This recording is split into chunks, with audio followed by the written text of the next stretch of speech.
오늘 마태복음 13장 말씀을 가지고 천국 같은 인생 한번 따라합시다. 천국 같은 인생. 천국 같은 인생이란 제목으로 하나님의 말씀을 전해드리겠습니다. 지난 주간에는 부흥회를 했는데 은혜 중에 잘 마치게 되었었습니다. 둘째 날 이제 집회하는데 제가 사회를 보게 되었는데 두 번이나 실수를 해가지고 아내가 불만이 이만저만이 아닙니다. 첫째는 묵상기도 끝나고 사람들을 앉혀야 되는데 못 앉혀버린 게. 그러니까 막 찬송 그 다음 부를 때까지 막 벌새아뿌 이래 돼버린 게. 완전히 잊어버린 거죠. 잊어버린 거예요. 잊어버린 건데. 그러니까 저 뒷자리에서 있던 저희 아내가 막 손을 흔들면서 막 얼굴이 하얘져가지고 막 앉히라고 막 저 뒤에서 막 그러는 거예요. 막. 실수는 내가 했는데 본인이 안달이 나가지고 막 어쩔 줄 몰라 하는 게. 두 번째 실수가 이제 강사 목사님 설교 끝나고 광고 순서를 해야 되는데 광고 순서를 빠뜨려버린. 이거 어떤 목사님이 광고하시라고 쪽지를 갖다가 주는데, 그래서 다시 광고를 하는 순서를 가지게 됐어요. 두 번 실수를 하니까 그때 저희 아내의 얼굴을 보니까 완전 포기 상태더라고요. 포기 상태. 당신이 뭐 그렇지 뭐. 당신이 그렇지 뭐. 뭘 똑바로 할 줄 아는 게 있겠어. 그죠? 이런 표정으로 막 독사의 눈을 내가지고는 막 쳐다보니 꼬라보는 게, 쳐다본다는 말보다 꼬라봤죠.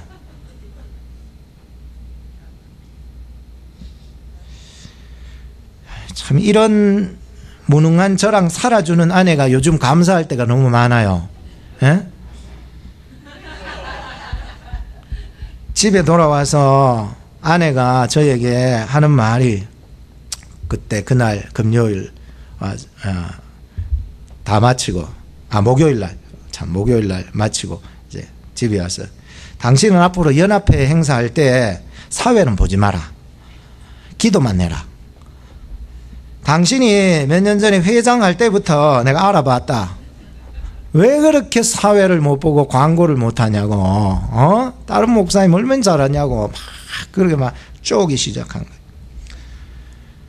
당신이 틀릴까봐 막 간이 막 떨어질 거 하고 막 가슴이 조마조마해가지고 막 볼 수가 없다고, 이런. 나도 나를 생각해 보니까 정말 난 사회를 잘 못 보는 것 같아요.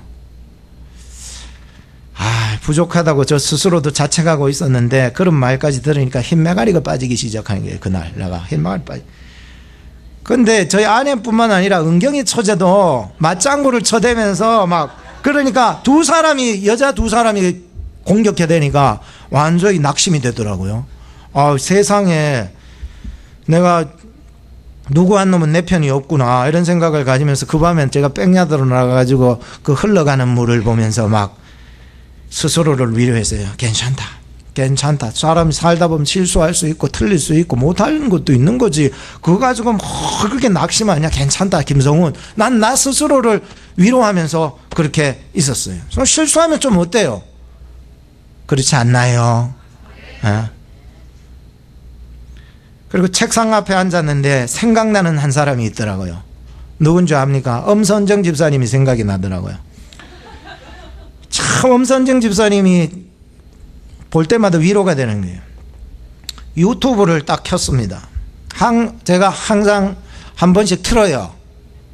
집사님 한 번씩 튼다고. 오클라호마 한인중앙장로교 호산나 찬양대를 딱 치면은 우리 찬양대원들이 전체가 찬양하는 게 딱 나오는데, 그 찬양 중간에 닭소리가 나는 게 있어요. 꼬겨 하는 소리가 나는데 노래를 부르다가 그 노래를 부르니까 제 엄선정 집사님이 그 완전히 닭소리를 내면서 노래하는데도 사람들이 다 웃는데도 끝까지 노래를 부르는 거예요. 야, 대단하다. 그 다음에 또 두 번째 실수 그러다니 삑소리가 나는 거예요. 남들이 안 부르는데 혼자 부르고 있어요. 그런데 제가 그걸 다시 들으면서, 이렇게 실수하고도 꼿꼿하게 끝까지 불러내고 끝까지 성가대에 서는 것을 보니까 제가 위로를 다 받았습니다. 그리고 나서 또 하나 더 보는 게 뭐냐. 오클라호마 한인중앙장로교의 정현선 치면은 저희 아내가 특송한 게 나와요. 헌금도. 거기에는 무슨 소리가 나냐면은 염소 소리가 나와요. 아니 자기도 부르면서 힘이 빠지면은 헤헤헤 하고 부르면서 참 그걸 보면서 다시 힘을 얻는 거예요. 아내도 별 수 없구나. 저렇게 날 쪼는 저 아내도 똑같네. 나만 그렇지 않네. 다 실수하네. 누구라도 실수할 수 있고 누구라도 못하는 거는 어쩔 수 없이 못하는 걸 수밖에 없네 라고 생각을 하게 되었었습니다. 그날 밤이었습니다. 잠자리에 누우려는데 하나님께서 내 마음속에 위로의 말씀을 해주시는 거예요. 내가 나를 위로해도 공허한 거는 다 메울 수 없고 남들을 비교해서 나를 좀 위로받고자 했는데도 이 공허함을 다 메울 수가 없었는데 그날 밤에 하나님이 위로하시는 말씀을 주신 거예요. 내가 너를 지명하여 세웠고 내가 너를 불렀다. 네가 부족하고 네가 모자라고 네가 실수하고 네가 힘들어하는 거 누구보다 내가 더 잘 안다. 네가 잘나서 선 것이 아니라 내가 너를 세웠고 네가 잘해서 선 것이 아니라 내가 너로 하여금 하게 하였다. 너는 약하지만 나는 강하고 너는 모자라지만 나는 완전하다. 네가 약하냐? 그러면 내가 너의 속에서 더욱 강할 거고 네가 넘어졌느냐? 그러면 내가 너를 들쳐업고라도 가겠다는 거예요. 너는 나를 의지하라. 내가 너를 붙잡아 주리라. 이런 말씀들이 마음속에 막 하나님이 찾아오셔서 영혼을 막 울려버리는 진동을 주시니까요. 제가요 거기서요 메꾸지 못한 이 공허함을 하나님이 다 메꿔주셔버린 게 힘이 나는 게 할렐루야. 김모는 목사님이 이번에 강사로 오셔서 말씀을 전해주셨는데 설교 중에서도 그러더라고요. 자기가 우울증이 있고 공황장애가 일어났던 사람이었어요. 근데 하나님 고쳐주셨다고 얘기를 하셨어요. 여러분 1517년에 내주는 강한 성이요 방패와 병기 되신다. 누구예요? 종교개혁자 마틴 루터가. 여러분들 마틴 루터가 우울증에 정기적으로 시달렸다는 얘기 아십니까? 1517년에 종교개혁을 이루었던 그가 1527년에 10년 뒤에 그의 일기에서 이렇게 기록했습니다. 일주일 이상을 죽음과 지옥의 문턱에서 서 있었다. 사지가 진통으로 떨려서 죽을 것 같다. 루터의 일생을 연구했던 어떤 박사님이 있는데 로랜드 박사님이라고 있어요. 이분이 루터를 연구하면서 루터의 이 우울증의 내용은 항상 주기적으로 나타났는데 그게 뭐냐면 이렇게 기록합니다. 하나님이 선하신 분이라는 것과 그 하나님이 자신에게도 선하실 수 있다는 그 믿음의 상실 알죠? 상실. 하나님이 나에게 선하신 분이라는 그 믿음의 상실이 하나님이 나를 항상 도와주시고 인도하시고 선하게 역사하신다는 그 하나님에 대한 믿음의 상실이 주기적으로 일어났다고 기록하고 있어요. 보고하고 있어요. 여러분 마틴 루터 누구예요? 오직 믿음, 오직 은혜, 오직 성경을 외치면서 나갔던 종교개혁자 루터가 하나님에 대한 믿음의 상실이요 주기적으로 일어났다는 거예요. 참 아이러니하다는 거예요. 저는 생각해 봤습니다.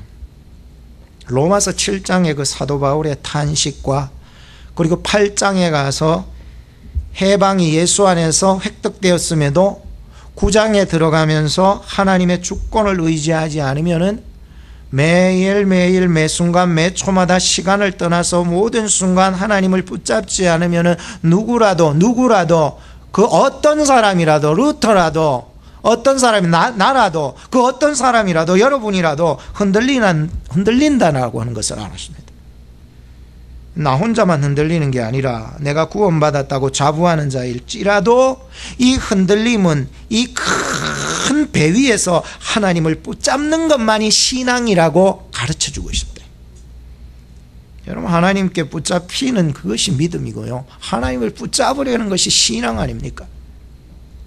19세기의 위대한 영도자였던 스펄전 목사님 아시죠? 1866년 그의 설교 중에 이렇게 설교했습니다. 저는 아주 심한 우울증에 시달리고 있습니다. 좀 루터 얘기 안 해요. 스펄전 목사님 얘기하고 있어요. 저는 아주 심한 우울증에 시달리고 있습니다. 여러분 중에서는 어느 누구도 제가 지금 겪고 있는 이런 극도의 비참한 고통을 겪지 않기를 바랍니다라고 설교를 했어요. 호소를 하며. 여러분 엘리야 잘 알지요? 갈멜산에서 바알 선지자 450명, 아세라 선지자 400명하고 영적 전투를 해서 이겼던 그 능력자인데, 그가요 아합 왕의 부인 이세벨의 한마디, 너 죽여버리겠다, 이 말에 겁을 먹고요 그때부터 낙심하기 시작해서 도망치다가 로덴 나무 밑에서 우울증이 걸려버려가지고, 아 이제 나 혼자 남았네, 죽여달라고, 하나님 나 죽여달라고 얘기했던 사람입니다. 왜 이런 비굴하고 비참한 삶을 내가 살아가야 되는지 이유를 모르겠다고 자살하려고 했었습니다. 그때 하나님께서 말씀하셨습니다. 지금 너 혼자니? 지금 너 혼자야? 아직까지 바알에게 무릎 꿇지 않은 자 몇 명? 7,000명이나 있느니라. 그리고 내가 너와 함께하리라.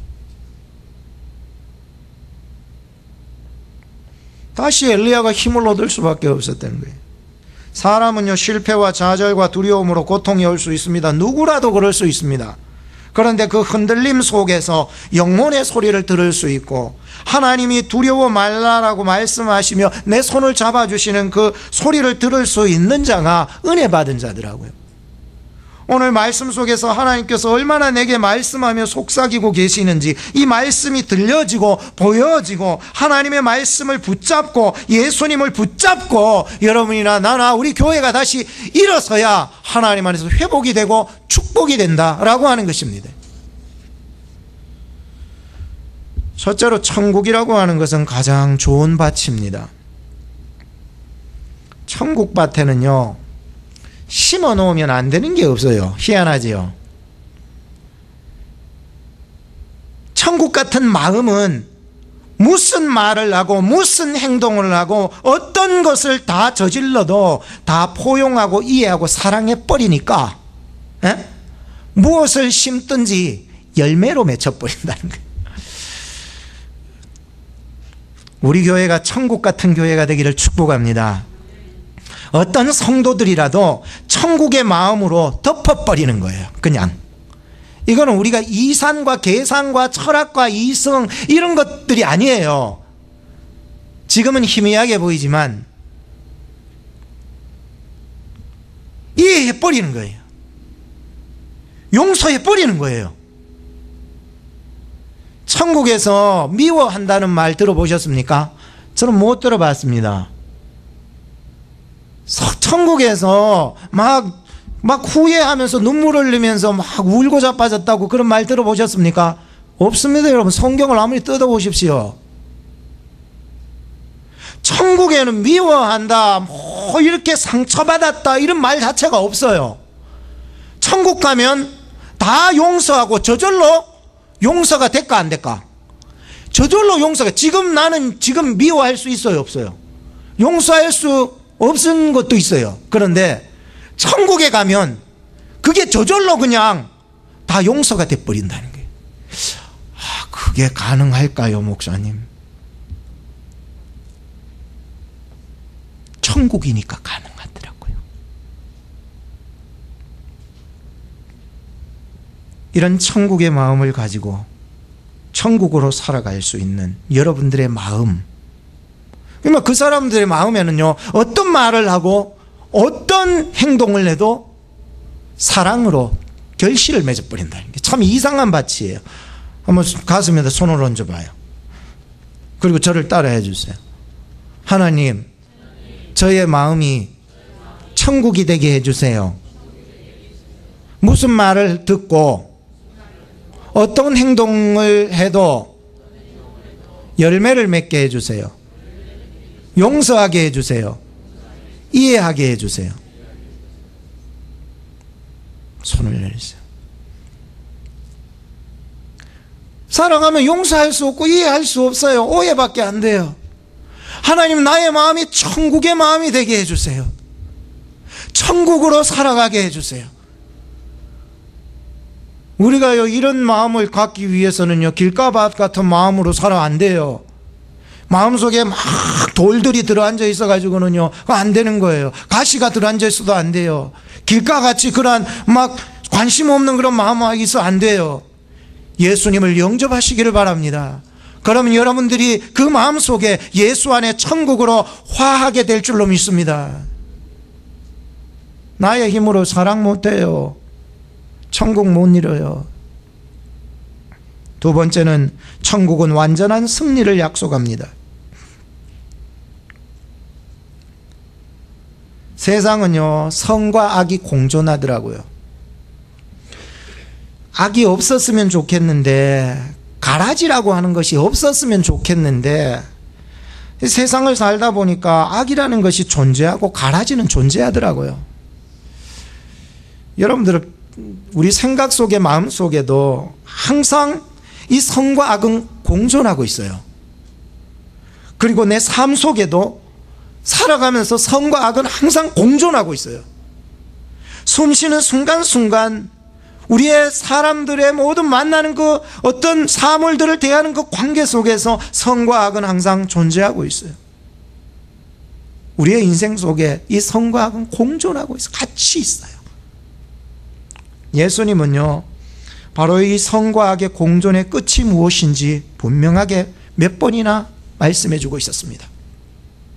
끝날에는 반드시 악한 것은 지옥에 던져놓고 선한 것은 천국에 넣는다는 거예요. 끝날에는 반드시 가라지는 불태우고 알곡은 곳간에다가 넣는다고 얘기했습니다.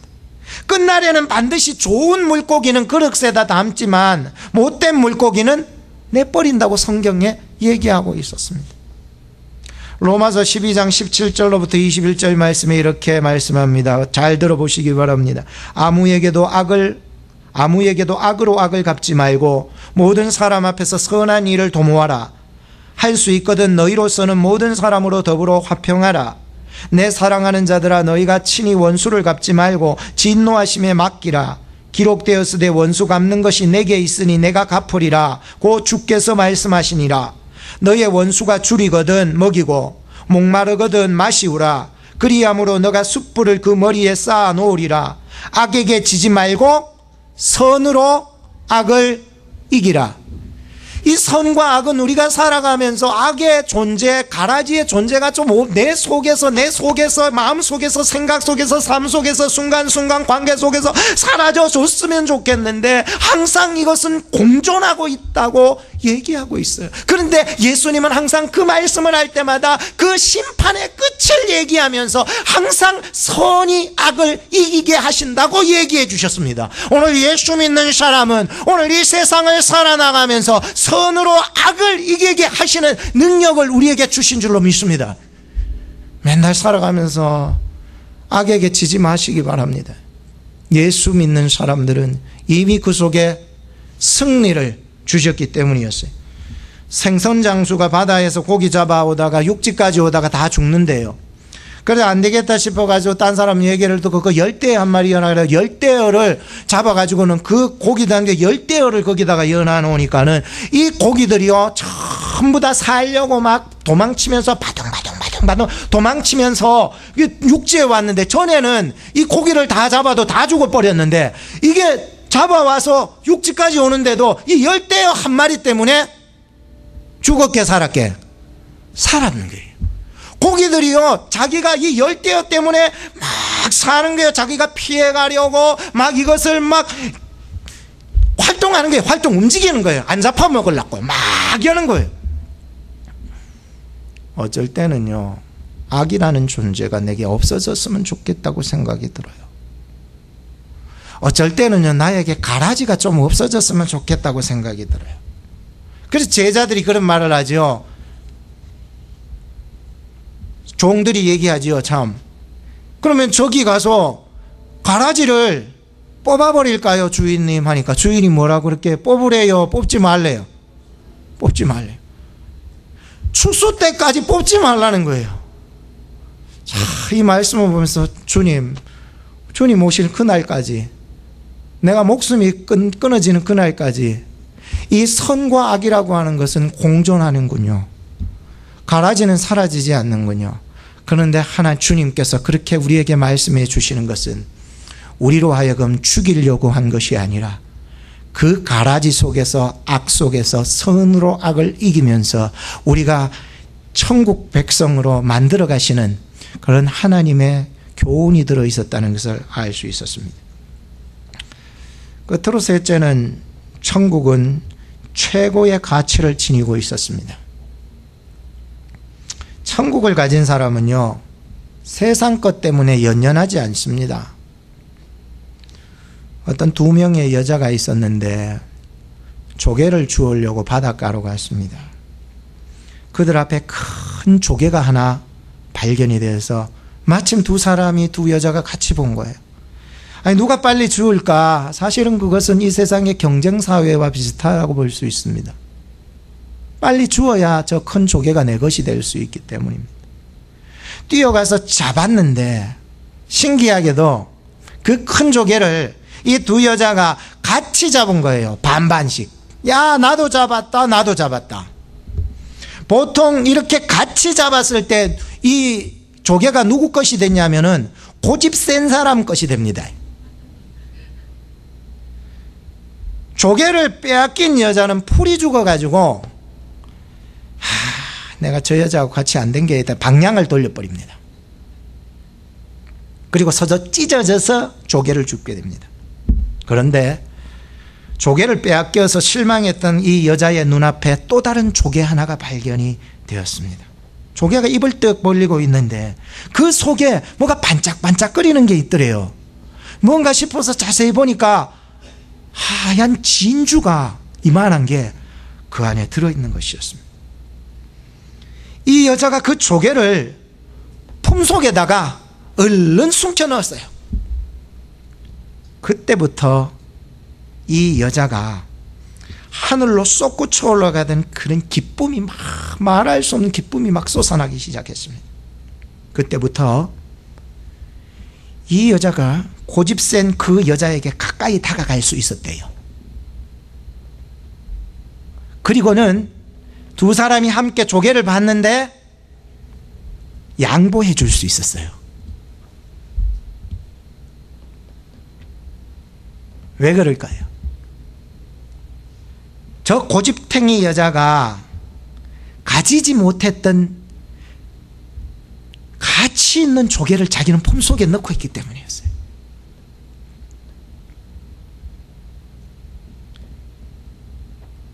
여러분, 예수 그리스도를 믿음으로 말미암아 천국이 여러분의 것이 된 줄로 믿으십니까? 여러분 속에 천국이, 영생이, 구원이 여러분 속에 있다는 사실을 믿으시네요? 에? 천국을 가진 사람은요, 세상 것 때문에 더 이상 연연하지 않는 거예요.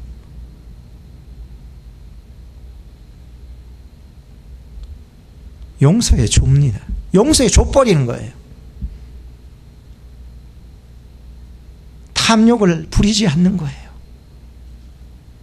이해해버리는 거예요. 어떤 사람이 남의 밭에 갔다가 발에 뭐 턱턱 걸리는 거 있더래. 뭔가 해서 툭툭 차보니까 뭐 괴짝 같은 뭐 상자가 있더래. 그래서 파보니까 그 괴짝 안에 보화가 가득 들었더래. 이 사람이 어떻게 했느냐? 자기 집으로 갔어요. 자기 집 전 재산을 다 팔았어요. 그리고 이 밭 주인을 알아보고 이 밭 전체를 살까 말까? 왜 살까? 내 가진 재산보다도 이 보화를 가지는 것이 더 가치가 있기 때문 아닙니까? 어떤 장사꾼이요, 장사를 하다가 진짜 최상품의 진주를 발견하게 되었어요. 근데 파는 사람은 그걸 잘 모르고 팔고 있는데 이것을요 사기 위해서 자기 집 전 재산을 다 팔아가지고 이 값진 진주 하나를 사게 됩니다. 왜 그럴까요? 이 진주는 말이에요, 내가 가진 이 모든 것들보다도 더 값지다는 것을 알기 때문이었어요. 오늘 우리는 예수 그리스도를 믿고 받은 구원이, 그 받은 천국이 내 마음속에 주신 그 기쁨이, 내가 얻은 그 평강이, 내가 얻은 그 행복이 세상의 그 무엇과도 바꿀 수가 없는 것입니다. 사도 바울 선생님께서도 예수 그리스도를 만나서 자기가 받은 그 구원과 의가 너무 좋아서 자기 모든 가진 것들을 배설물로 여길 수 있었던 것은 내가 만난 그 예수 그리스도 가장 고상함을 인함이라고 했던 것이었습니다. 결론을 짓겠습니다. 가장 예수님을 가까이 하며 지냈던 30년 고향 사람들이요, 예수님을 배척했습니다. 수천 년 하나님께 선택받았던 이스라엘 백성들이 예수님을 영접하지를 않았습니다. 영접하는 자하고 그 이름을 믿는 자들에게는 하나님의 자녀가 된 권세를 주셨다는 사실을, 그 말씀을 꼭 믿으시기 바랍니다. 오늘 우리의 인생 속에 예수님을 영접한다면 그 사람의 인생 속에 천국이 이루어집니다. 첫째는 그 인생이 최상의 밭이 될 것입니다. 무슨 말을 하고 무슨 행위를 한다 할지라도 그게요, 이 속에서 이해와 용서와 변화를 시켜서 열매가 맺어진다는 거예요. 좋은 밭이 되기를 주님의 이름으로 축복합니다. 둘째는 우리 인생 속에 예수님을 영접한다면 승리가 보장됩니다. 이 승리는 천국의 승리를 말해주고 있어요. 셋째는 우리의 인생 속에 예수님을 영접한다면 세상 부럽지 아니하는 가치를 얻게 될 것입니다. 기도하겠습니다. 살아계신 아버지, 세상의 흔들림 속에서 우울해하고 침체해버리고 낙심해버릴 일들이 우리에게 많지만은, 그러나 영혼에 울리는 예수님의 말씀이 들려지고 보여지게 하시니 하나님 이 시간에도 그 말씀을 붙잡고 살아가게 해주세요. 예수님을 구주로 영접합니다. 이제부터 내 인생이 최상의 밭이 되게 하시고 승리를 보장받아 살아가게 하시고 세상에 부럽지 아니하는 부유한 자가 됨을 인정하며 살아가는 자들이 되게 해주세요. 우리를 구원하신 예수님의 이름으로 기도드리옵나이다. 아멘.